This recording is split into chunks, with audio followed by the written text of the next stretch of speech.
அடுத்து நம்ம யூனிட் 8 அலகு 8 நிதிநிலை அறிக்கை பகுப்பாய்வு அப்படிங்கிறத நம்ம பார்க்க போறோம். நிதிநிலை அறிக்கைகள் அப்படிங்கிறது நம்ம அ அந்த லாப நட்ட இறுதி கணக்குல இருக்கக்கூடிய லாப நட்டங்கள், அதுக்கப்புறமா அ அதே நேரத்தில பார்த்தீங்கன்னா, இப்போ பேலன்ஸ் ஷீட்ல இருக்கக்கூடிய சொத்துக்கள், பொறுப்புகள் இதில இருக்கக்கூடிய உங்களுக்கு ஒப்பிட்டு பார்க்கக்கூடிய ஒரு அறிக்கை தான் நிதிநிலை அறிக்கைகள் அப்படிங்கிறோம். இந்த நிறுமங்கள் நிதிநிலை அறிக்கைகள் நிதிநிலை அறிக்கை பகுப்பாய்வு, நிதிநிலை அறிக்கை பகுப்பாய்வின் கருவிகள் மெத்தட்ஸ், ஒப்பீட்டு அறிக்கை தயாரித்தல், பொது அளவு அறிக்கைகள், போ போ போக்கு விகித அளவு. இந்த 3 மெத்தட்ல எப்படி நம்ம அந்த கருவிகள் அப்படிங்கிறது 3 மெத்தட் தான். எப்படி ஒப்பிட்டு பார்க்க போறோம் அப்படிங்கிறது தான் இந்த லெசனுடைய சாராம்சம். சரிங்களா? இதில கணக்கியல் கொள்கைகள், இந்திய கணக்கியல் தரநிலைகள், லாப நட்ட கணக்கு மற்றும் இருப்புநிலை குறிப்பு. இது 2 தான் உங்களுக்கு இதனுடைய நிதிநிலை அறிக்கைகள் அப்படின்னு சொல்றோம். இத வச்சு நம்ம இந்த இந்த கணக்குகள் எப்படி நம்ம போட போறோம் அப்படிங்கிறத பார்க்கலாம். வியாபார நிறுவனங்கள் லாபத்தன்மை மற்றும் நிதி நிலைமையை அறிந்து கொள்ள ஒரு கணக்காண்டு இறுதியில் வருமான அறிக்கை மற்றும் இருப்புநிலை குறிப்பு தயாரிக்கிறோம். சரிங்களா? இந்த இந்த இத தயாரிக்கும் பொழுது இவ்வறிக்கைகள் ஒரு குறிப்பிட்ட கணக்காண்டின் பல்வேறு செலவுகள், வருமானங்களின் மொத்தம் மற்றும் நிகர முடிவான லாபம் அல்லது நட்டம், கணக்காண்டு இறுதி நாளன்றைய சொத்துக்கள் மற்றும் பொறுப்புகள் மற்றும் முதல் ஆகியவற்றை கொடுக்குது. இத நம்ம தெரிஞ்சுக்கிறோம் இந்த அறிக்கையிலிருந்து. எனவே நிதிநிலை அறிக்கைகள் என்பது நிதிநிலை தகவலுக்காக ஒரு ஆதாரமாக கருதப்படுகிறது.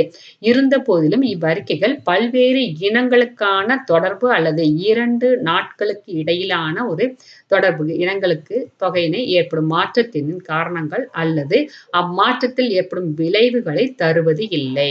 இது ஒப்பிட்டு பார்க்க முடியும். எவ்வளவு இன்கிரீஸ் ஆயிருக்கு, இது எவ்வளவு கம்மியா இருக்குது அப்படிங்கிறது தெரியும் இதுல. ஆனா, அதனுடைய விளைவு பத்தி இங்க சொல்றதில்ல. இக்காரணத்துக்காக பல்வேறு நிதிநிலை அறிக்கை பகுப்பாய்வு கருவிகள் இங்க பயன்படுத்தப்படுகிறது. இது அறிக்கையில என்ன இருக்குதுன்னு பார்க்கலாம். ஒரு கணக்காண்டு இறுதியில் வியாபாரத்தின் இயக்க முடிவுகள் மற்றும் நிதி நிலையை அறிந்து கொள்ள தயாரிக்கப்படும் அறிக்கையே நிதிநிலை அறிக்கைகள் அப்படிங்கிறோம். வியாபார நிறுவனங்களால் தயாரிக்கப்படும் வருமான அறிக்கை மற்றும் இருப்புநிலை குறிப்பு 2க்கும் அடிப்படையாக நிதிநிலை அறிக்கையால் 2 தான். வியாபார லாப நட்ட கணக்கு மற்றும் இருப்புநிலை குறிப்பு தான் அடிப்படை ஆதாரமாகும். இது 2யும் அறிக்கை அப்படின்னு சொல்றோம். வருமான அறிக்கையானது உற்பத்தி கணக்கு, வியாபார கணக்கு, லாப நட்ட கணக்கு. இந்த இதுதான் உங்களுக்கு வியாபார லாப நட்ட கணக்கு ஒரு பார்ட்டு. இன்னொரு பார்ட்டு பேலன்ஸ் ஷீட் இருப்புநிலை குறிப்பு அப்படிங்கிறோம். வருமான அறிக்கையானது உற்பத்தி கணக்கு, வியாபார கணக்கு மற்றும் லாப நட்ட கணக்கு. கணக்காண்டுல வியாபார நடவடிக்கைகள் நிகர முடிவு இது காட்டும். லாபமா, நட்டமா அப்படிங்கிறத நிகர முடிவு. நிகர லாபமா, நிகர நட்டமான்னு காமிக்கும். இருப்புநிலை குறிப்புல ஒரு குறிப்பிட்ட நாளோடைய சொத்துக்கள் மற்றும் பொறுப்புகளுடைய மதிப்ப இங்க வெளிப்படுத்தும். அது ஒரு அறிக்கை ஆகும். இந்த 2 அறிக்கைகள் தவிர வியாபார நிறுவனங்கள் ரொக்க ஓட்ட அறிக்கை, ரொக்க ஓட்ட அறிக்கை, நிதி ஓட்ட அறிக்கை மற்றும் நிதிநிலை மாற்ற அறிக்கை அப்படிங்கிறத தயாரிக்கலாம். அது தவிர்த்து நிதிநிலை அறிக்கையின் இயல்புகள் எப்படி இருக்கும்? இதுல ஒரு கணக்காண்டு இறுதியில் கணக்கு ஏடுகளில் பதிவு செய்யப்பட்ட நடவடிக்கை அடிப்படையில தான் தயாரிக்கப்படுகிறது. இவ்வறிக்கைகள் ஒட்டுமொத்த நிறுவனத்துக்கும் தயாரிக்கப்படுகிறது. ஒரே தன்மையுடைய தகவல்கள் அதாவது நிலைச்சொத்துக்கள் மற்றும் நடப்பு சொத்துக்கள் போன்று குழு சரியா ஒரு குரூப்பா வச்சிருப்பாங்கல்ல, அதன் மூலமாக அர்த்தமுள்ள தகவல்களை இது தர்றாங்க. பிரதான அடக்க விலை அடிப்படையில் நிதிநிலை அறிக்கைகள் தயாரிக்கப்படுகின்றன. வரலாற்று அடக்க விலை வாங்கிய விலைக்கே பதிவு செஞ்சிருப்பாங்க. நிதிநிலை அறிக்கைகள் அவற்றின் ஒப்பீட்டுத்தன்மை மற்றும் உண்மைத்தன்மையை உறுதி செய்யும் வகையில் கணக்கியல் கோட்பாடுகள் மற்றும் கணக்கியல் தரநிலைகளை அடிப்படையாக கொண்டுதான் தயாரிக்கப்படுகிறது. அவங்க முதலே முடிவு செஞ்சு இந்த கோட்பாட்டின் அடிப்படையில தான் கணக்கேடுகள் பராமரிச்சிருப்போம். இந்த தரநிலையின் அடிப்படையில தான் நம்ம ஒவ்வொன்னையும் உண்மைத்தன்மையை நம்ம பார்க்கிறோம். அது எல்லாமே அதன் அடிப்படையில தான் தயாரிச்சிருப்பாங்க. நிதிநிலை அறிக்கையானது சில நிகழ்வுகளில் தனிப்பட்ட முடிவுகளை உள்ளடக்கியதாகும். எடுத்துக்காட்டாக தேய்மானம் நீக்கும் முறை மற்றும் காப்பு சதவீதத்தை முடிவு செய்தல். இது பார்த்தீங்கன்னா, தனிப்பட்ட முடிவுகளை உள்ளடக்கி இருக்கும். அவங்க இந்த மெத்தட் யூஸ் பண்றது. அதான் உங்களுக்கு அவங்களுடைய முடிவு. அந்த ஒவ்வொரு கன்சர்னுடைய முடிவு. நிதிநிலை அறிக்கையின் முக்கியத்துவம் வியாபார நிலையத்தின் இயக்க முடிவுகள் மற்றும் நிதிநிலையை வெளிப்படுத்துகின்றன. பயனீட்டாளர்களுக்கு நிதிநிலை அறிக்கையின் முக்கியத்துவம் என்னன்னா, மேலாண்மை ஒரு பயனீட்டாளர். சரியா? பங்குதாரர் ஒரு பயனீட்டாளர். ஒவ்வொரு பயனீட்டாளர்கள் யாரு அப்படின்னு சொல்லிட்டு நம்ம போன வருஷம் நீங்க படிச்சிருப்பீங்க. பயனீட்டாளர், புற பயனீட்டாளர் அப்படின்னு நம்ம படிச்சிருப்போம். அப்ப மேலாண்மைக்கு எந்த மாரி உங்களுக்கு முடிவு எடுப்பதற்கு அண்டர்லைன் பண்ணிக்கோங்க. முடிவு எடுப்பதற்கு இது பயன்படுகிறது. பங்குதாரருக்கு பார்த்தீங்கன்னா, ப பங்குதாரர்களா நீடிக்கலாமா? இல்ல அந்த பங்குகளை வித்துட்டு வெளிய வரலாமான்னு முடிவெடுக்கிறதுக்கு இது பயன்படுகிறது. 3வது எதிர்கால முதலீட்டாளர்கள் இருப்பாங்க. அவங்களுக்கு பார்த்தீங்க அப்படின்னீங்கன்னா, தொழில்ல பத்திரங்கள்ல முதலீடு செய்யலாமா? இந்த கம்பெனி தொழில் அமைப்புகள்ல பத்திரங்கள்ல முதலீடு செய்யலாமா? அப்படின்னு சொல்லிட்டு ஒப்பிட்டு பார்க்கிறதுக்கு உங்களுக்கு பயன்படுகிறது. 4வது கடன் ஈந்தோருக்கு சரிங்களா? கடன் ஈந்தோர், கடன் குடுத்தவங்க சரி இந்த சரக்குகளை குடுத்தவங்க, கடன் குடுத்தவங்க, கடனை திருப்பி செலுத்தக்கூடிய திறன் இருக்குதா? இல்லையா? கடனை திருப்பி செலுத்தக்கூடிய திறன் அப்படிங்கிற தகவல்களை நிதிநிலை அறிக்கை வாயிலாக அறிந்து கொள்ள முடிகிறது.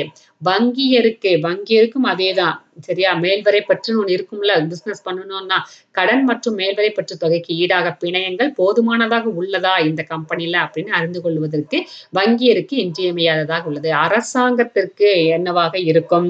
வரி சார்ந்த பொறுப்புகள் இருக்கும் இவங்களுக்கு. வரி சார்ந்த பொறுப்புகளை மதிப்பிடுவதற்காக இந்த இடத்துல இது பயன்படுகிறது. நெக்ஸ்ட் பணியாளருக்கு சம்பளம் குடுப்பாங்களா? இல்லையா? செலுத்தும் திறன் எப்படி இருக்குது? பணியாளருக்கு அந்நிறுவனத்தின் எதிர்கால வளர்ச்சி இருக்கிறதா? இல்லையா? அப்படிங்கிற பார்க்கிறதுக்கு இந்த நிதிநிலை பகுப்பாய்வுகள் உங்களுக்கு முக்கியத்துவம் வாய்ந்ததாக இருக்குது. இதுல என்ன குறைபாடு இருக்குது அப்படின்னு பார்க்கலாம். பணம் சாராத தகவல்கள் இல்லாமை. பணம் சம்பந்தப்பட்டது மட்டும் தான் இதுல சொல்லியிருப்பாங்க. பணம் சாராத தகவல்கள் அப்படிங்கிறது, பணியாளர்கள் திறமை, மேலாண்மையின் திறமை அப்படிங்கிறது 2மே இங்க எதையுமே ஒப்பிட்டு பார்க்க முடியாது. அத வந்து நீங்க அனலைஸ் பண்ணவும் முடியாது. கடந்த கால விவரங்களுடைய பதிவேடு, நடப்பு நிலைமை மட்டும் தான் இங்க சொல்லியிருப்பாங்க. கடந்த காலத்த பத்தி இங்க தெரியவே தெரியாது. விலை நிலை மாற்றத்தை பொருட்படுத்துவது இல்லை. விலையில ஏதாவது மாற்றங்கள் வந்துச்சு அப்படின்னீங்கன்னா, இந்த இடத்துல விலை வீழ்ச்சி, விலை ஏற்றம் இது எதுவுமே எடுத்துக் கொள்ளப்படுவதில்லை. 4வது நிலைத்த தன்மை குறைவு அப்படின்னு சொல்றாங்க. நிலைத்த தன்மை அப்படிங்கிறது பல்வேறு கணக்கியல் முறைகள் அப்படிங்கிறது இருக்குது. நெறைய கணக்கியல் முறைகள் இருக்குது. அது என்ன அப்படின்னு 2 தொழில் அமைப்புகளும் ஒப்பிட்டு பார்ப்பது கடினம். ஒவ்வொரு தொழில் அமைப்பும் ஒவ்வொரு விதமான கணக்கியல் முறைகள பின்பற்றுவாங்க. இடைக்கால அறிக்கைகளை மட்டுமே தருகிறது. இடைக்காலத்தில் அப்படிங்கிறது இறுதியில் தயாரிக்கப்படுகிறது. சரிங்களா? இடைக்கால இந்த நிதிநிலை அறிக்கைகள் ஒவ்வொரு காலாண்டு இறுதியில் தயாரிக்கப்படுகிறது. அதனால உண்மையான நிலவரத்தை நிறுவனத்தில் கலைக்கும் போது மட்டுமே அறிய முடியும். நடுவுல பார்த்தீங்கன்னா, நிதிநிலை அறிக்கைகள் நிறுவனத்தின் துல்லியமான நிலையை வெளிக்காட்டாது. பயனீட்டாளருக்கு வரையறுக்கப்பட்ட தகவல் தான் குடுக்குறாங்க. எல்லா தகவல்களும் துல்லியமாக உங்களுக்கு குடுப்பாங்களான்னு எதிர்பார்க்க முடியாது. தனிப்பட்ட முடிவுகளை பாதிக்கப்படுகிறது. நிதிநிலை அறிக்கைகள் தயாரிப்பு என்பது தனிநபரின் முடிவுக்கு உட்பட்டது. சரியா? ஒருதலை பட்சமாக கூட இவங்களுக்கு இருக்கலாம். பார்ஷியாலிட்டி கண்டிப்பாக இருக்கும் அப்படிங்கிறாங்க. நிறுவனத்தின் நிதிநிலை அறிக்கைகள் அப்படிங்கிறது இந்த இடத்துல என்னென்ன? பிரிவு 2 சப்செக்ஷன் 40ன் படி நிதிநிலை அறிக்கைகள் என்பது இருப்புநிலை குறிப்ப சொல்றாங்க. லாப நட்ட கணக்கு அல்லது வருவாய் செலவின கணக்கு, ரொக்க ஓட்ட அறிக்கை, பங்கு மூலதனத்தின் மாற்ற குறித்த அறிக்கை அப்படின்னு 4 வகையில உங்களுக்கு இந்த இடத்துல குடுத்துருக்குறாங்க.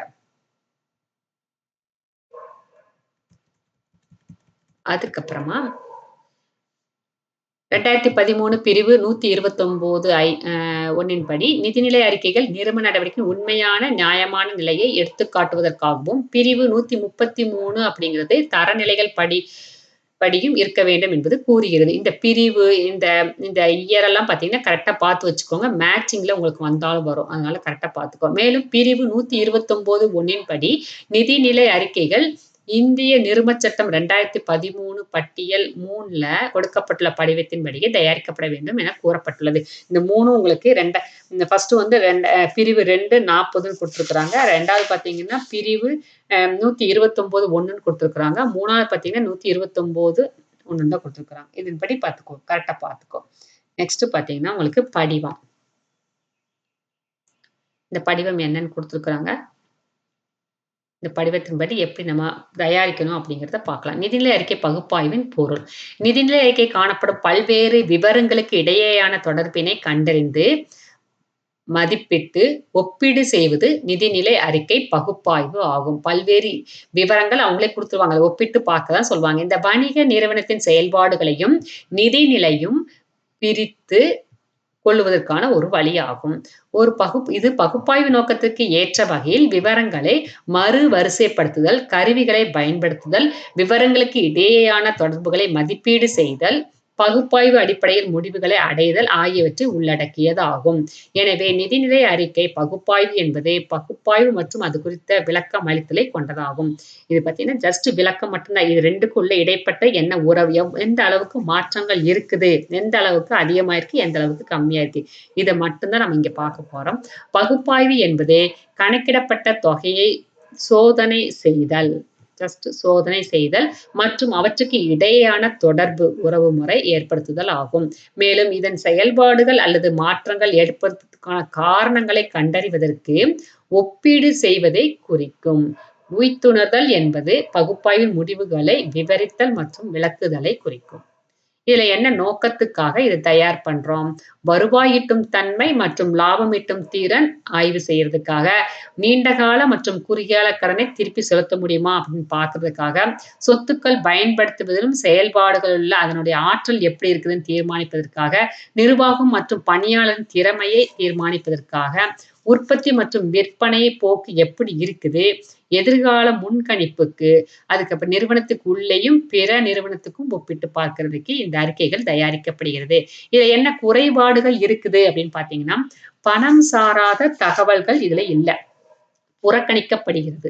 அப்ப விலை ஏற்ற இறக்கம் இதுல இருக்காது. அதுவும் இது ஒரு குறைபாடாக இருக்குது. நெக்ஸ்ட் இது ஒரு வழியே தவிர இது ஒரு முடிவாக நம்ம வச்சிருக்க முடியாது.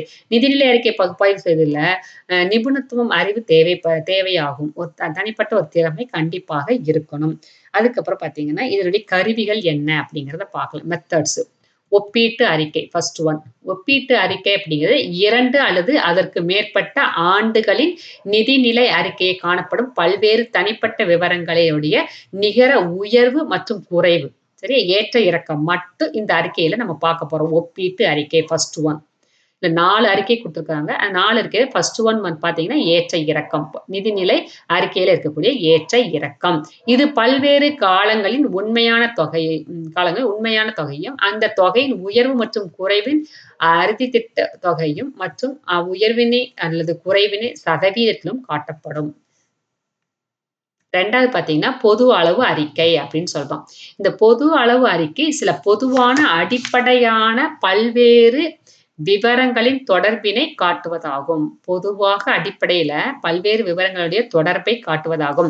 இது சதவீதத்தில் குறிப்பிடப்படுகிறது. பொது அடிப்படை என்பது மொத்த சொத்துக்கள் அல்லது மொத்த பங்கு மூலதனம் மற்றும் பொறுப்புகள் அல்லது விற்பனை மூலம் பெற்ற வருவாய் போன்றவை ஆகும். எதை வேணா நம்ம பொது அளவு அறிக்கையாக நம்ம எடுத்துக்கலாம். பொது அளவு அறிக்கையின் பொது அளவு வருமான அறிக்கை மற்றும் பொது அளவு இருப்புநிலை குறிப்பு போன்றவை அடங்கும். 2 இருக்குது. நெக்ஸ்ட் பார்த்தீங்கன்னா, போக்கு பகுப்பாய்வு அப்படின்னு 3வது பார்க்கலாம். போக்கு என்பது இயக்கத்தின் போக்கினை குறிப்பதாகும். போக்கு பகுப்பாய்வு என்பது ஒரு காலகட்டத்துக்கு மேல் உள்ள தொகையின் இயக்கத்தை ஆய்வு செய்வதாகும். ஒரு காலகட்டத்துக்கு மேல அந்த தொகையானது எந்த அளவுக்கு இருந்துச்சு அப்படிங்கிறதுக்காக ஒரு மெத்தட் இது. போக்கு என்பது வளர்ந்து வரும் போக்காகவோ அல்லது குறைந்து செல்லும் அல்லது முறையற்ற போக்காகவோ இருக்கலாம். 2 ஆண்டுக்கு மேலாக உள்ள தகவல்களை பகுப்பாய்வு செய்ய ஒப்பீடு அளவு அறிக்கை முறையை பயன்படுத்துவது கடினமாகும். அந்த சமயத்துல பார்த்தீங்கன்னா, போக்கு பகுப்பாய்வு அப்படிங்கிறத பயன்படுத்தலாம். ஓராண்டுக்கு பொதுவாக முதல் ஆண்டு என்பது அடிப்படை ஆண்டாக எடுத்துக் கொள்ளப்படும். சரிங்களா? ஒரு ஆண்டு அப்படிங்கிறது முதல் ஆண்டு அடிப்படை ஆண்டா எடுத்துட்டு, மீதி வரக்கூடிய ஆண்டெல்லாம் நம்ம வந்து கம்பேர் பண்ணி ஒப்பிட்டு பார்க்கிறதுக்கு இந்த மெத்தட நம்ம யூஸ் பண்ணிக்கிறோம். 4வது பார்த்தீங்கன்னா, நிதி ஓட்ட பகுப்பாய்வு அப்படிங்கிறோம். இந்த நிதி ஓட்ட பகுப்பாய்வு அப்படிங்கிறது நடைமுறை முதலை குறிப்பதாகும். நிதி அப்படின்னாலே முதல் தான். நடைமுறை முதலை குறிப்பதாகும். நடைமுறை முதல் என்பது நடப்பு பொறுப்புகளை விட அதிகமாக உள்ள நடப்பு சொத்துக்கள். பொறுப்புகளை விட அதிகமாக உள்ள சொத்துக்களை குறிப்பதாகும். ஓட்டம் என்பது இயக்கம். சரிங்களா? முதல் அப்படிங்கிறது உங்களுக்கு என்னன்னு சொல்லியாச்சு. ஓட்டம் அப்படிங்கிறது தனியா என்னன்னு சொல்லியாச்சு. இயக்கம் என்பதை குறிக்கும். மேலும் இது உள் ஓட்டம், வெளி ஓட்டம் என்று 2யும் உள்ளடக்கியதாகும். நிதி ஓட்ட பகுப்பாய்வு என்பது குறிப்பிட்ட காலத்தில் உள்வரும் நிதி ஆதாரங்கள், வெளிச்செல்லும் நிதி பயன்பாடுகள் என்ன அப்படிங்கிறதை வெளிப்படுத்தும் ஒரு அறிக்கையாக இது இருக்கும். நெக்ஸ்ட் ரொக்க ஓட்ட பகுப்பாய்வு. ரொக்க ஓட்ட பகுப்பாய்வு ரொக்க ஓட்ட அறிக்கை தயாரிப்பதை குறிக்கிறது. இது ஒரு குறிப்பிட்ட காலத்தில் உள்வரும் வெளிச்செல்லும் ரொக்கம் மற்றும் ரொக்கத்தின் சமமானவைகளை வெளிப்படுத்தக்கூடிய ஒரு அறிக்கையாக இது இருக்குது. சரிங்களா? இதுல பார்த்தீங்கன்னா, குறுகிய கால மற்றும் ரொக்கத்துக்கு சமமானது மற்றும் குறுகிய காலத்தில் அதிக நட்டம் இல்லாமல் ரொக்கமாக மாற்றக்கூடிய குறுகிய கால முதலீடுகளை இங்கே குறிக்கிறது. நெக்ஸ்ட் ஒப்புநோக்கு அறிக்கைகள் எப்படி தயாரிக்கிறது அப்படின்னு பார்க்கலாம். இல்ல தியரியா உங்களுக்கு சொல்றத விட அதுல ஃபார்முலாக்கு உள்ள நீங்க போயிரணும். இதுதான் உங்களுக்கு ஃபர்ஸ்ட் மெத்தடோடைய படிவம். நீங்க ஒரு பேஜ்ல போட்டாலும் சரி, 2 பேஜ்ல போட்டாலும் சரி, அந்த படிவம் நீட்டா உங்களுக்கு அமௌண்ட் எழுதுற மாரி இருக்கணும். சரிங்களா? விவரம் இது 4 லைன் வர்ற மாரி நீங்க போட்டுக்கோங்க. விவரம், ஆண்டு 1, ஆண்டு 2, தொகை கூடுதல் மற்றும் குறைவு சிம்பிள் போட்டுக்கோங்க. கண்டிப்பா வேணும் இதுல. நெக்ஸ்ட் சதவீதத்துல கூடுதல் மற்றும் குறைவு அப்படிங்கிறது இருக்கணும். அதுலயும் சிம்பிள் போட்டுக்கோ. சிம்பிள் போட்டு இங்க ரூபீஸ் சிம்பிள் போட்டுக்கோங்க. இதுல பார்த்தீங்க அப்படின்னீங்கன்னா 1, 2, 3, 4, 5 நீங்க போட்டுக்கலாம். இங்க இந்த இடத்துல சொல்லியிருக்கிறாங்க பாரு. பின்வரும் விவரத்திலிருந்து தருண் அண்ட் கோ நிறுவனத்தின் ஒப்பீட்டு வருமான அறிக்கையை தயார் செய்க அப்படின்னு போட்டுக்கிறாங்க. விவரத்துல உங்களுக்கு எல்லாமே குடுத்துருவாங்க. வருஷமும் 2 வருஷம் உங்களுக்கு குடுத்துருச்சு. இதுல பார்த்தீங்கன்னா, ஒப்பீட்டு வருமான அறிக்கை கரெக்ட்டா நீங்க பார்த்துக்கணும். ஒவ்வொரு மெத்தடுக்கும் ஒவ்வொரு மாரி இருக்கும். இதுல பார்த்தீங்கன்னா, ஒப்பீட்டு வருமான அறிக்கை அப்படிங்கிறதுக்காக ஃபர்ஸ்ட் கணக்கு குடுத்துருக்காங்க. இதுல தருண் வரையறை நிறுவனத்தின் 2017 மார்ச் 31, 2018 மார்ச் 31ஆம் நாளோடு முடிவடையும் ஒப்பு நோக்கும் ஆண்டுகளுக்கு உரிய வருமான அறிக்கை அப்படின்னு சொல்லியாச்சு. சரிங்களா? வருமான அறிக்கைன்னு சொல்லியாச்சு. இதுல நீங்க காலம் 5 காலம் பிரிக்க சொல்லியிருந்தோமா, 5 காலத்த நீங்க பிரிச்சுட்டீங்க. ஒரே பேஜ்ல இருந்தா போதுமானது உங்களுக்கு. 2வது பேஜுக்கு எடுத்துட்டு போகணும்னு அவசியம் இல்ல. ஒரே பேஜ்ல இது நாள் காலத்த விட்டு போட்டு அந்த விவர காலம்லேருந்து நீங்க 4 காலம் இல்ல நாள் காலத்துல இருந்தே நீங்க ஸ்டார்ட் பண்ணாலும் பிரச்சனை இல்ல. நாள் காலத்த மைண்ட் பண்ணாம அங்க கடைசில இருந்து விவர காலத்துல பாதி வரைக்கும் கோடு போட்டுக்கோங்க. அந்த ஏற்கனவே 10 காலம் வரவு காலம் இருக்கும். அந்த மீதி 2 காலம் நீங்க புரொவைட் பண்ணிக்கோ. இங்க நீங்க குடுத்தத அப்படியே எழுதுவீங்க. பயிற்சியில என்ன குடுத்தாங்களோ அத அப்படியே தான் எழுதியிருப்பீங்க. விற்பனை மூலம் பெற்ற வருவாய். கணக்கு புக்க கையில வச்சுக்கோ. விற்பனை மூலம் பெற்ற வருவாய் 16ல இருக்கக்கூடிய தொகை 2,00,000 17ல 2,50,000 கூட்டுக இதர வருமானம் குடுத்துருக்காங்க. வருமானத்த வருவாயோட கூட்டிக்கோங்க. 50,000 40,000 நெக்ஸ்ட் மொத்த வருமானம் எவ்வளவு 2,50,000 2,90,000 அதுக்கப்புறமா செலவுகள் அப்படின்னு குடுத்துருக்காங்க. கழிக்க செலவுகள். சரிங்களா? செலவ கழிச்சிடுறீங்க. 1,50,000 1,20,000 கழிச்சு வர தொகை பத்தி வரிக்கு முன்னர் இருக்கக்கூடிய ஒரு லாபம். சரியா? வரிய நம்ம கண்டுபிடிக்கல. வரிக்கு முன்னர் இருக்கக்கூடிய லாபம் அப்படின்னு குடுத்தாச்சு. இதுல கூடி இருக்குதா, குறைஞ்சிருக்குதான்னு பார்க்கணும். போன வருஷத்த விட இந்த வருஷம் அதிகமாயிருக்கு. பிளஸ் 50,000 போன வருஷத்த விட இந்த வருஷம் குறைஞ்சிருக்கு. மைனஸ் 10,000 அப்ப இதுல இருந்து 50,000த்துல 10,000 நீங்க மொத்த வருமானத்துல நீங்க பார்த்தீங்கன்னா 40,000 இருக்குது. சரிங்களா?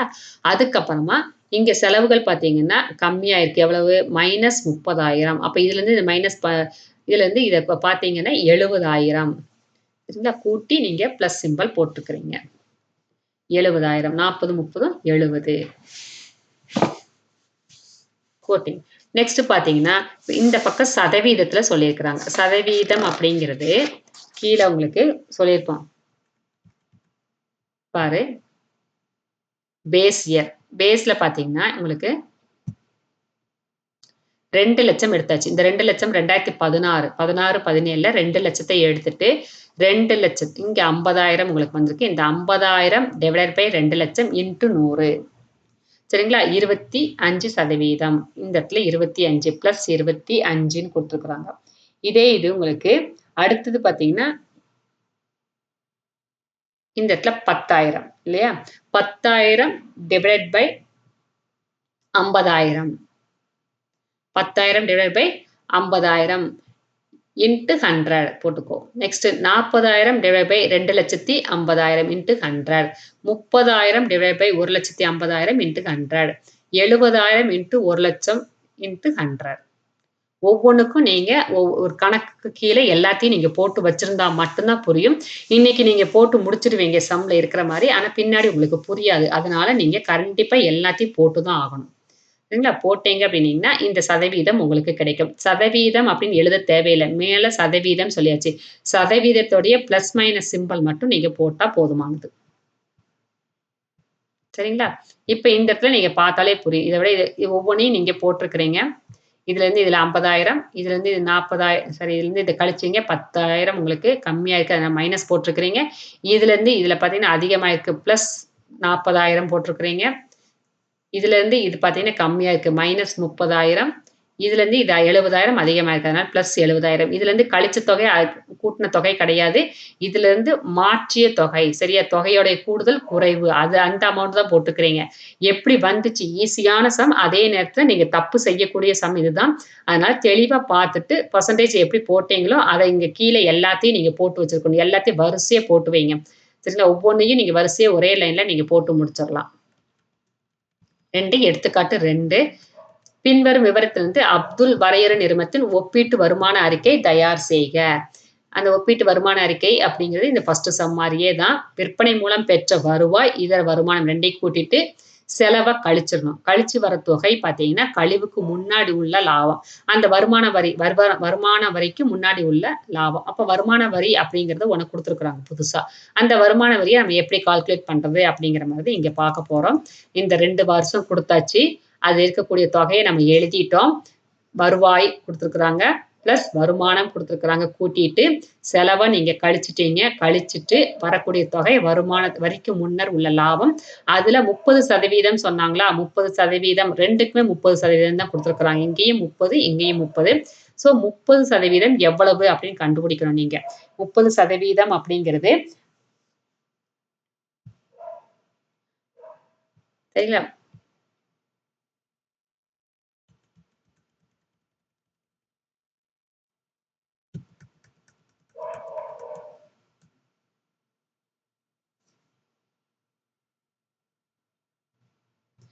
இந்த 2,00,000த்துல இந்த 2,00,000த்துல 30% எவ்வளவுன்னு கண்டுபிடிச்சுக்கோ. 2,00,000 இன்டு 30/100ன்னு போட்டா 60,000. 2,40,000 இன்டு 30/100. இந்த இடத்துல கீழே எழுதி வச்சுக்கோ. 2,00,000 இன்டு 30/100 30%. 2,40,000 இன்டு 30/100 அப்படின்னு போட்டீங்கன்னா, இந்த சதவீதம் உங்களுக்கு இந்த தொகை உங்களுக்கு கிடைக்கும். அதுக்கப்புறமா உங்களுக்கு வருமான வரிய கழிச்சது போக முன்னாடி இருக்கிறது தான் லாபம். இப்ப நீங்க பேஸ் இயர் எடுத்து நீங்க போடுங்க. 60,000 டிவைடட் பை 3,00,000 இன்டு 100. 60,000 இந்த 60,000 எப்படி வந்துச்சு? 3,00,000 3,60,000 மாறி இருக்கு. So plus 60,000. 1,00,000 60,000 கம்மியா இருக்கு. So minus 40,000. 4,00,000 4,20,000 பிளஸ் 20,000. 2,00,000 1,80,000 மைனஸ் 20,000. 2,00,000 2,40,000 மாறி இருக்கு. So plus 40,000. 60,000 72,000 மாறி இருக்கு. அதாவது பிளஸ் 12,000. நான் 1,40,000 1,68,000 மாறி இருக்கு. So plus 28,000. இது பார்த்தீங்கன்னா பிளஸ் ஆர் மைனஸ் உங்களுக்கு சரிங்களா? இது இப்ப பார்த்தீங்கன்னா இந்த பெர்சன்டேஜ் எப்படி போடணும்? 60,000 டிவைடட் பை 3,00,000 சரிங்களா? 60,000 டிவைடட் பை 3,00,000 இன்டு 100.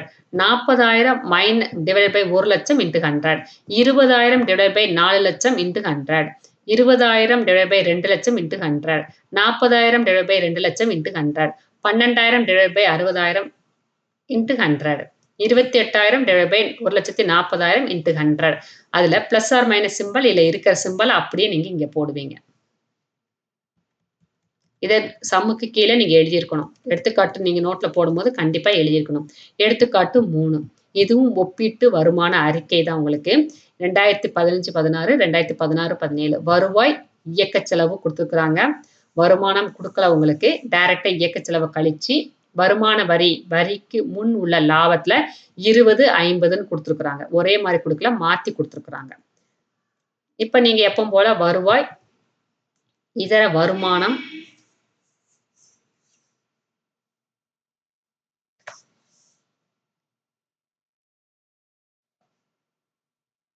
இங்க செலவுகள் குடுத்துருக்காங்க. இங்க வருமானம்னு சொல்லிட்டு ஆட் பண்ணியிருக்காங்க. ஏதோ ஒரு பக்கத்துல மாத்திக்கோங்க. இங்க வருமானம் தான் குடுத்துருக்காங்க. மேல செலவுகள் குடுத்துருக்காங்க. அந்த செலவுகள் அப்படிங்கிறத அடிச்சுட்டு வருமானம்னு மாத்திக்கோங்க. மாத்திட்டு இங்க வருமானத்த கூட்டிட்டீங்க அப்படின்னீங்கன்னா ஒரு தொகை வரும். அந்த தொகையில உங்களுக்கு 20% எவ்வளவு, 50% எவ்வளவுன்னு கண்டுபிடிச்சு இந்த இடத்துல போடணும் நீங்க. கீழயே உங்களுக்கு குடுத்துட்டாங்க. அதனால பிரச்சனை இல்ல. எப்படி கண்டுபிடிச்சீங்கன்னு குடுத்துருக்காங்க. அங்க ஒரு ஸ்டார் போட்டு மேல ஒரு ஸ்டார் போட்டு வச்சுக்கோ. அதுக்கப்புறமா வரிக்கு பின்னர் உள்ள லாபம் உங்களுக்கு இங்க இருக்குது. அப்ப இதுலருந்து இதுல மதிப்பு ஏற்றமாயிருக்குதா? மதிப்பு இறக்கமாயிருக்குதான்னு பார்த்து இங்க எழுதுறீங்க. இங்க நில் நில்ல இருக்கு. ஒண்ணுமே இல்ல. இப்ப இதுல பெர்சன்டேஜ்ல ஒண்ணு போட்டுருக்கிறீங்க. எடுத்துக்காட்டு 4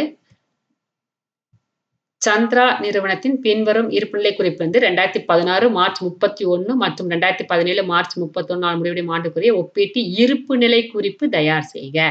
இது வரைக்கும் பார்த்தீங்கன்னா, வருமான அறிக்கை மாரி குடுத்திருந்தாங்க. இப்ப இருப்பு நிலை குறிப்பு தயார் பண்ண சொல்லியிருக்கிறாங்க. இங்க பார்த்தீங்கன்னா, பங்கு மூலதனம் மற்றும் பொறுப்புகள் உங்களுக்கு குடுத்தாச்சு. சொத்துக்கள் உங்களுக்கு குடுத்தாச்சு. சரியா?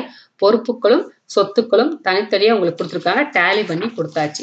இந்த டேலி பண்ணி குடுத்த உடனே, இதுலயே அப்படியே நீங்க அடுத்த சம்முக்கு எடுத்துட்டு போவீங்க பாரு. சந்திரா வரையற நிறுவனத்தின் 2016, 17ஆம் நாளுக்குரிய ஒப்பீட்டின் இருப்புநிலை அறிக்கைன்னு சொல்லியாச்சு. அவங்க எப்படி குடுத்தாங்களோ, அத அப்படியே போட்டுட்டீங்க. சரியா? சம்ம அப்படியே எழுதுறீங்க. இந்த சம்ம அப்படியே எழுதிருவீங்க. சரிங்களா? அப்படியே எழுதிட்டு, இதுவும் பார்த்தீங்க அப்படின்னீங்கன்னா, உங்களுக்கு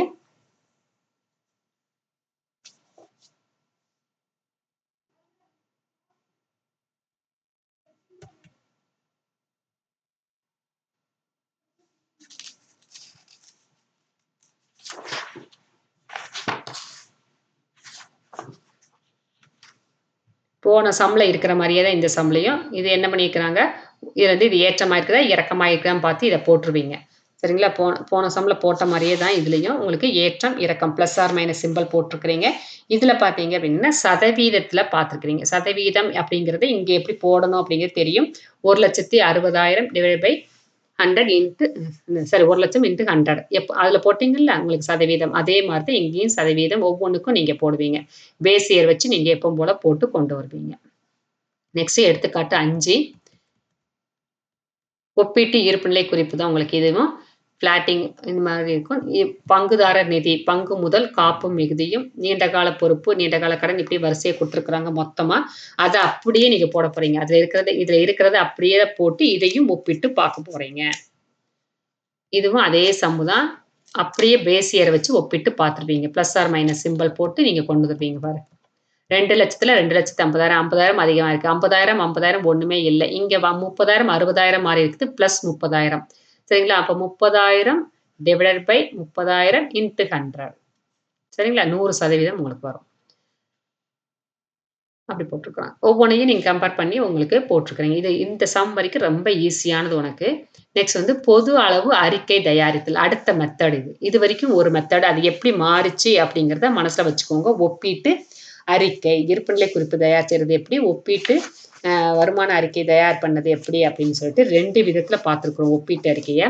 வருமான வரிக்கு தனியா பார்த்துருக்குறோம். இருப்புநிலை குறிப்புக்கு தனியா பார்த்துட்டீங்க. சரிங்களா? நெக்ஸ்ட் பார்த்தீங்க அப்படின்னா, பொது அளவு பொது அளவு அறிக்கை தயாரித்தல். பொது அளவு அறிக்கை 3 பத்திகளுடன் தயாரிக்கப்படுகிறது. பொது அளவு அறிக்கைகள் தயாரிக்க பின்வரும் படிநிலைகள். இந்த படிநிலைகள் நம்ம பார்க்கணும் அவசியம் இல்ல. பின்னாடி போய்க்கலாம். 3 காலம் போட்டிருக்கிறாங்க. எடுத்துக்காட்டு 6 குமார் நிறுவனத்தின் பின்வரும் விவரத்திலிருந்து 2018 மார்ச் 31ஆம் நாளோட முடிவடையும் ஆண்டுக்குரிய பொது அளவு வருமான அறிக்கையை இப்ப தயார் பண்ண போறோம்.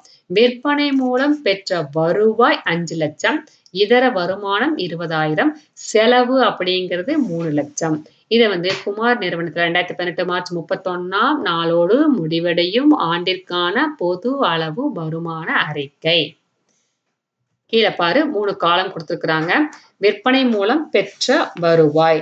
பெற்ற வருவாய் 5 லட்சம். சரிங்களா? அத அப்படியே போட்டாச்சு. இதர வருமானம் அப்படிங்கிறது 20,000. இத வந்து நீங்க கூட்டிக்கோ. மொத்த வருவாயோட கூட்டிக்கிறீங்க. 5,20,000. நெக்ஸ்ட் வந்து செலவு அப்படிங்கிறது உங்களுக்கு 3 லட்சம் அப்படின்னு குடுத்துருக்குறாங்க. மேல சம்ல வந்து 3 லட்சம் குடுத்துருக்குறாங்க. அந்த 3 லட்சத்த இங்க போட்டுக்கோ. அப்ப இதுல இருந்து இத கழிச்சீங்கன்னா 2,20,000. சரியா? விற்பனை மூலம் பெற்ற வருவாயுடைய சதவீதம் அப்படிங்கிறத இங்க பார்க்க போறோம். சதவீதம் எப்படி அப்படின்னீங்கன்னா 20,000 டிவைடட் பை 5 லட்சம் இன்ட்டு 100. இங்க 5 லட்சம் இருந்துச்சு அப்படின்னீங்கன்னா சரிங்களா? இத வந்து இதோட வகுத்து இத வந்து 100ஆ வச்சுக்கோங்க. ஃபர்ஸ்ட் உள்ளத 100ஆ வச்சுக்கோங்க. 100ஆ வச்சுட்டு இப்ப பார்த்தீங்கன்னா 20,000 டிவைடட் பை 5 லட்சம் இன்ட்டு 100 5,20,000 5,20,000 டிவைடட் பை 5 லட்சம் இன்ட்டு 100 3 லட்சம் டிவைடட் பை 5 லட்சம் இன்ட்டு 100 2,20,000 டிவைடட் பை 5 லட்சம் இன்ட்டு 100 அந்த மாதிரி போடணும். இத வந்து பேஸா எடுத்துக்கோங்க. விற்பனை மூலம் பெற்ற வருவாய சரியா சதவீதத்துல பார்க்கிறது. இதன் மூலமாக எவ்வளவு வருமானம் வந்திருக்குது, செலவாயிருக்குது. இதன் மூலமாக விற்பனை மூலம் பெற்ற வருவாயில சதவீதத்துல பார்க்குறேங்க. சரியா? இப்ப புரிஞ்சிருக்கும்னு நெனைக்கிறேன். இந்த 5,00,000 பேஸா வச்சுட்டு 20,000 / 5,00,000 × 100 5,20,000 / 5,00,000 × 100 3,00,000 / 5,00,000 × 100 2,20,000 / 5,00,000 × 100 வரும். சரியா? அத போட்டு பக்கத்துல போட்டு வச்சுக்கோங்க. நெக்ஸ்ட் எடுத்துக்காட்டு 7. பின்வரும் விவரத்திலிருந்து மணி மற்றும் கனி நிறுவனத்தின் 2019 மார்ச் 31ஆம் நாளோடு முடிவடையும் ஆண்டுக்காக பொது அளவு வருமான அறிக்கை. வருமான அறிக்கையை நம்ம பார்க்க போறோம். 2 நிறுவனத்தோடைய வருமான அறிக்கையை ஒப்பிட்டு நம்ம பார்க்க போறோம். இப்ப பார்க்குறீங்க 2 நிறுவனத்த தனித்தனியா மணி நிறுவனம், கனி நிறுவனம் 2 நிறுவனத்த போட்டீங்க. தொகை அவங்களே குடுத்துட்டாங்க. 2 நிறுவனத்துக்கு தொகை குடுத்தாச்சு. இப்ப விற்பனை மூலம் அத வந்து நம்ம கம்பேர் பண்ணி பார்க்க போறோம். விற்பனை மூலம் பெற்ற வருவாய் உங்களுக்கு குடுத்தாச்சு 2,00,000. இதர வருமானம் 30,000 குடுத்துருக்காங்க. கூட்டிட்டோம். நெக்ஸ்ட் செலவு 1,10,000 உங்களுக்கு 1,25,000 குடுத்துருக்காங்க. இத கழிச்சு இந்த 2 காலமும் அவங்களே குடுத்தாச்சு. கூட்டல், கழித்தல் நம்ம போட்டு பார்க்குறோம். விற்பனை மூலம் பெற்ற வருவாய் சதவீதத்துல நம்ம கால்குலேட் பண்ண போறோம். அப்ப பேஸ் பார்த்தீங்கன்னா, விற்பனை மூலம் பெற்ற வருவாய். இத 100ஆ வச்சுக்கோ. இங்கேயும் அதே தான் 100ஆ வச்சுக்கணும். சரிங்களா? 100ஆ வச்சுக்கோங்க. வச்சுட்டு அதுக்கப்புறமா 30,000 / 2,00,000 × 100 சரிங்களா? அத நீங்க போன சம்ல போட்ட மாரியே நீங்க இந்த சம்லயும் போட்டுக்கோங்க. இதுலயும் அதே மாரி தான் போடணும். இங்கேயும் அதே மாரி போடணும். அப்ப கம்பேரிட்டிவ் ஸ்டேட்மெண்ட் ஒரே மாதிரியான 2 நிறுமத்த நம்ம கம்பேர் பண்ணி பார்க்கணும். கனியும், மணி அப்படிங்கிற 2 நிறுமத்த நம்ம கம்பேர் பண்ணி பார்க்குறோம். சரிங்களா? நெக்ஸ்ட் எடுத்துக்காட்டு 8. இதுல பார்த்தீங்கன்னா, சிவா வரையறு நிறுவனத்தின் மார்ச் 31, 2016 மற்றும் மார்ச் 31, 2017 பொது அளவு வருவாய் அறிக்கையை தயார் செய்ய போறோம். சரிங்களா? 2 வருஷம். ஒரே கம்பெனி ஆனா 2 வருஷத்த பார்க்க போறீங்க. 15, 16, 16, 17. இதுலயும் பார்த்தீங்க அப்படின்னீங்கன்னா, இந்த இடத்துல 4 காலமா நீங்க பண்ணிட்டு விற்பனை மூலம் பெற்ற வருவாய் ஃபர்ஸ்ட் இயர்ல 2,00,000 இருக்குது. செகண்ட் இயர்ல 3,00,000 ஆயிருச்சு. அதுக்கப்புறமா இதர வருமானம் 25,000, 75,000 மொத்த வருமானம் பார்த்துட்டு செலவ கழிச்சு நீங்க வரிக்கு முன்னர் உள்ள லாப நட்டம் பார்த்துட்டு, அதுல வருமான வரி 40% அப்படின்னு சொல்லியிருக்கிறாங்க. கணக்குல பார்த்தீங்கன்னா உங்களுக்கு தெரியும். இந்த இடத்துல வருமான வரி 40%, 40% சொல்லியிருக்கிறாங்க. இந்த வருமான வரிய நம்ம இங்க கண்டுபிடிச்சு போடுறீங்க. சரிங்களா? இதுல பார்த்தீங்கன்னா, வருமானம் இருந்தா மட்டும் தான் வருமான வரி கண்டுபிடிக்க முடியும். இங்க பார்த்தீங்கன்னா, வரிக்கு முன்னர் லாப நட்டம்ல நட்டம் தான் வந்திருக்கு. அப்ப வருமான வரி வருமானம் இல்ல உங்களுக்கு. அப்புறம் இந்த இங்க 0 இங்க மைனஸ் போட்டுட்டு, இந்த இடத்துல அதே தொகைய இங்க கொண்டு வந்துட்டீங்க. சரிங்களா? அதே தொகைய 1,35,000 மைனஸ் 25,000 இங்க மட்டும் உங்களுக்கு வருமான வரிய 40% கண்டுபிடிச்சு போட்டுருக்கிறீங்க. 2,25,000த்துல 40% எவ்வளவு? 90,000. 2,25,000த்துல இந்த இடத்துல 40%. கீழ நீங்க எழுதி வச்சிருக்கணும் இந்த இடத்துல. சரிங்களா? அந்த மாரி எழுதி இந்த இடத்துல போட்டுக்கோ. இந்த இடத்துல பேஸ பார்த்தீங்கன்னா, இந்த 2,00,000 தான் பேஸ் 100ன்னு போட்டுக்கோ. இப்ப நீங்க ஒவ்வொரு வருஷத்துக்கும் டிவைட் பண்ணி கொண்டு வந்துரலாம்.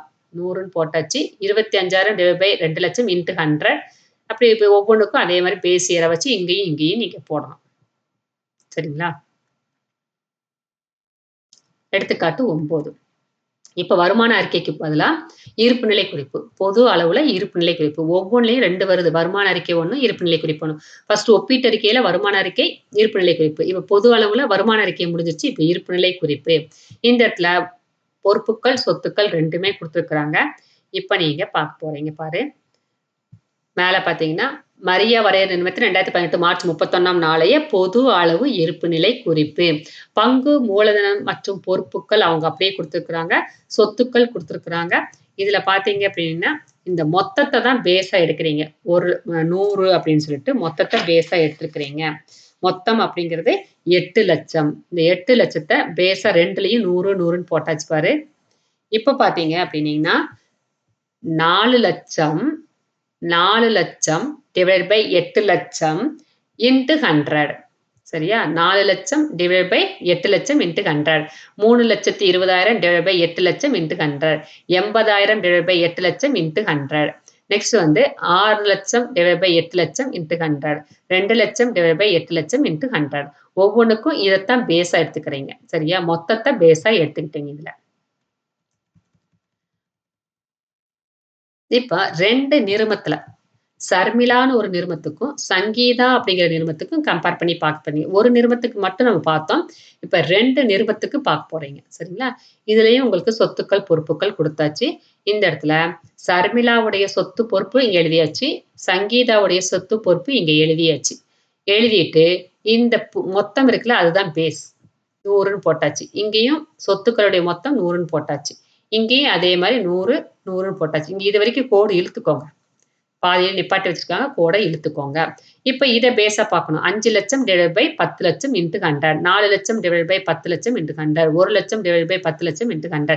இப்படியே நீங்க கம்பேர் பண்ணி நீங்க போட்டுக்கலாம். இதையும் இந்த சொத்துக்கள் மொத்தமும், பொறுப்புகள் மொத்தமும் தான் பேஸா வச்சு இதுல போட்டுருக்கிறீங்க. இதுவும் ஈஸியான சம்.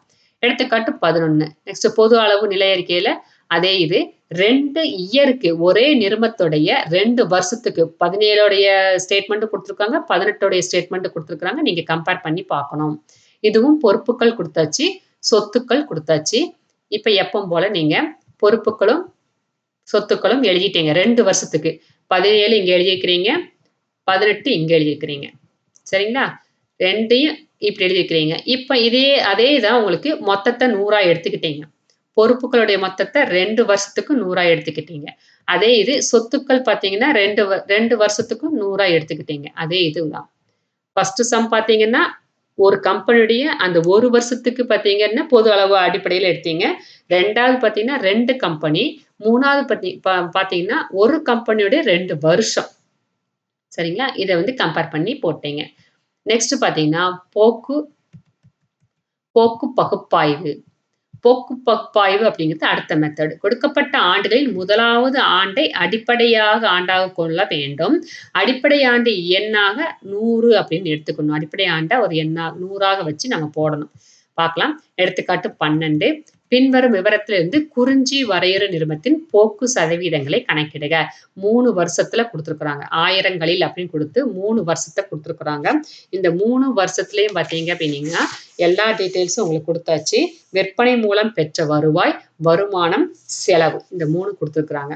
எல்லா டீட்டெயில்ஸும் குடுத்தாச்சு. இந்த இடத்துல போக்கு பகுப்பாய்வு எப்படி பண்றாங்கன்னு பார்க்கலாம்.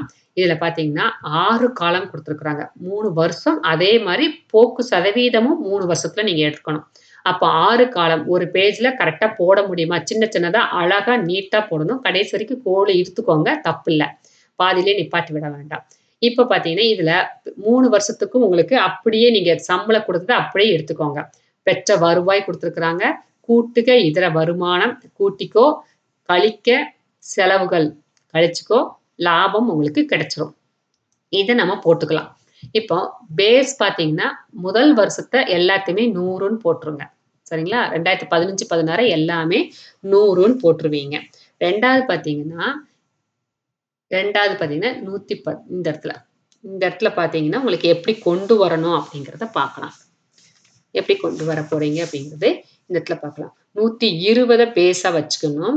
132 இந்த இடத்துல 132 சரிங்களா? 132 உங்களுக்கு divided by 120 132 divided by 120 into 100 பாரு. 132 டிவைட் பை 120 100. அதுக்கப்புறமா 156 120 into 100. 132 divide by 120 156 divide by 120 இப்படி எல்லாத்துக்கும் நீங்க போடணும். சரிங்களா? 38 டிவைட் பை 50 65 டிவைட் பை 50 சரிங்களா? 170 divide by 170 221 divide by 170 into 100. 135 divide by 100 into 100 123 divide by 100 into 100 35 divide by 70 into 100 98 divide by 70 into 100. இதை எல்லாமே 100ஆ வச்சுக்கிட்டீங்க. இதை பேஸா வச்சுக்கிட்டீங்க. இதுல இருந்து இதை இப்படி கொண்டு வரணும். 32 டிவைட் பை 100 120 சரியா? 156 டிவைட் பை 100 இது 2 சாம்பிளுக்கு குடுத்துருக்காங்க. ஆனா நீங்க எல்லாத்தையுமே இங்க கீழே எல்லாத்தையுமே போட்டிருக்கணும். அப்பதான் உங்களுக்கு புரியும். எக்ஸாம்லயும் அதே மாரி கீழ போட்டுருங்க. போட்டுட்டு நீங்க சம் போடுங்க. இல்லன்னா ஏதாவது ஒண்ணு மாத்திருவீங்க. ஈஸியான சம் அதே நேரத்துல தப்பு வரக்கூடிய சம். அதனால சொல்றேன். எல்லாத்தையுமே நோட்லயும் போட்டுருக்கணும். எடுத்துக்காட்டு சமம் போட்டுக்கணும். பயிற்சி கணக்கும் போடணும். அதே நேரம் எடுத்துக்காட்டுலயும் எல்லாத்துக்கும் கால்குலேஷன் கீழ இருக்கணும். பயிற்சி கணக்குக்கும் எல்லா கால்குலேஷனும் கீழ இருக்கணும். எக்ஸாம்லயும் எல்லா கால்குலேஷனும் கீழ நீங்க போட்டுருங்க. போட்டுட்டு ஒரு அடி பென்சில்லயோ அல்லது பேனாவுலயோ ஒரு கை வச்சு இப்படி ஒரு அடி அடிச்சுட்டு விட்டு போயிட்டே இருங்க. ரஃப் சீட்டுன்னு போட்டு. நெக்ஸ்ட் எடுத்துக்காட்டு 13. இப்ப பார்த்தீங்கன்னா, 3 வருஷம் குடுத்துருக்குறாங்க. விற்பனை மூலம் பெற்ற வருவாய் பிளஸ் வருமானம் மைனஸ் செலவு. வருமான வரி இங்க 30% குடுத்துருக்குறாங்க. நீ கண்டுபிடிக்கணும். இப்ப 30% எவ்வளவு அப்படின்னு 100 100ல 30% எவ்வளவு? 30. 130ல 30%, 140ல 30% போட்டு எப்பவும் போல நீங்க இப்படி போய் வகுத்து நீங்க இதுல கொண்டு வருவீங்க. அதுக்கப்புறமா 14 இதுலயும் 3 வருஷம் குடுத்துருக்குறாங்க.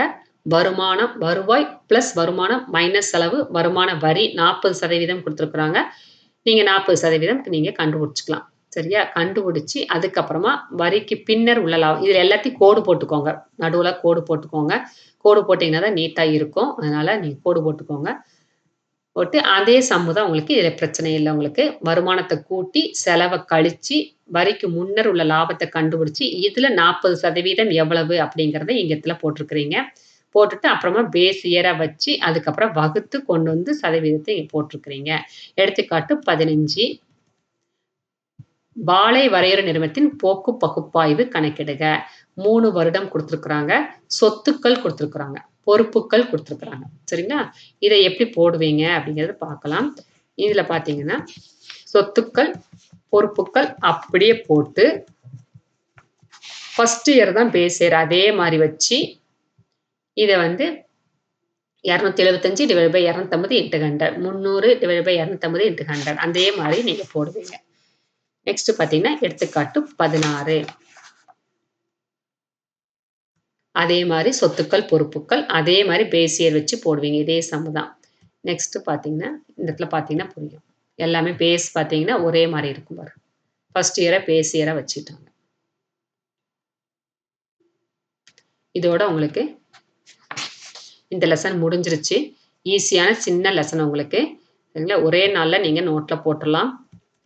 10 1 வேர்டு 2 மார்க், 3 மார்க் இருக்குது. எப்படி எடுத்துக்காட்டு பார்த்தோமோ, அதே மாரி உங்களுக்கு இங்க உங்களுக்கு 10 சம் பயிற்சி கணக்கும் உங்களுக்கு இங்க இருக்கும். பாரு. 11, 12, 14, 15, 16. 16 தான். சரிங்களா? சின்ன லெசன் தான் உங்களுக்கு. இதுல வந்து 2 மார்க் வராது. 5 மார்க், 3 மார்க் வரலாம். இல்லன்னா 5 மார்க் வரும் உங்களுக்கு. கரெக்ட்டா தெளிவா பார்த்துட்டு, அதுக்கப்புறமா உங்களுக்கு எடுத்துக்காட்டையும் தெளிவா பார்த்துட்டு போடுங்க. சரிங்களா? தேங்க்ஸ்மா.